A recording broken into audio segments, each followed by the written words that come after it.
Hey there guys, my name is Marcus, and in this video I'm going to compare Merrill Edge with the TD Ameritrade. The first thing I'm going to compare are fees, then I'm going to talk about the platform, account opening, customer service, and what do I actually recommend for you to use. So let's start. Now, I would definitely using Merrill Edge if I would have account in Bank of America. Like definitely, but there's one important thing. Merrill Edge has offered free trades to certain customers for over a decade.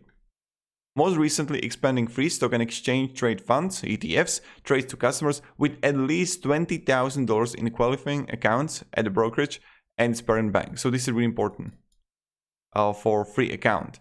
Now, Merrill Edge offers you free ETF and also free stock trading, but I would personally use Merrill Edge combined with the Bank of America to long-term investing into ETFs and have Merrill Edge as an account in which you're gonna save money, so you don't actually watch how is the ETFs or how is the stocks doing, because you invest long-term 10, 15, 20, 30 years. That's my recommend what I would do.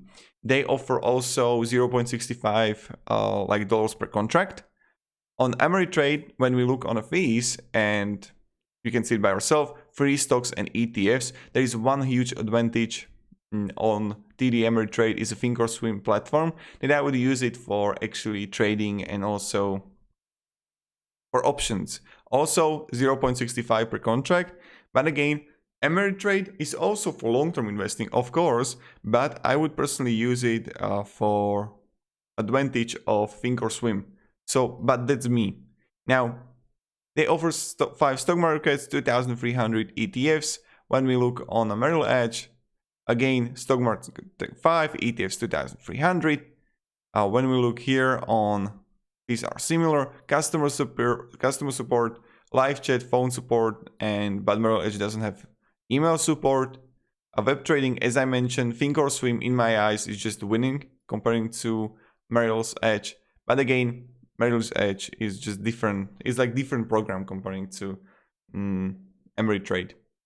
Now, I don't know what else should I tell you. This is pretty much it. Also, another thing is that Ameritrade is going to offer you more products comparing to Merrill Edge. You can see it right here with the futures, with the crypto. And yeah, so to summarize this whole video, go with the Merrill Edge if you have a Bank of America account. Choose it at the advantage of free ETFs and stocks for long-term investing. So let's say that what I would do is that I would definitely long-term invest into airlines. I'm just kidding. I would long-term invest into e-commerce and also payments between stores like Swift for payments, Stripe, or how it's called. Yeah, that's a good buy. And again, for 5, 10, 15 years, 20 even. Square, not Stripe, Square. And even maybe Pinterest, but I would be careful about that because Pinterest went really up lately. Stock. Yes, yeah, I mean, look at this. And I was right here, I was thinking okay, people are going to use Pinterest more. You know how I was I need to buy it, I need to invest, because I have the feeling and realization that many people started searching on YouTube about Pinterest.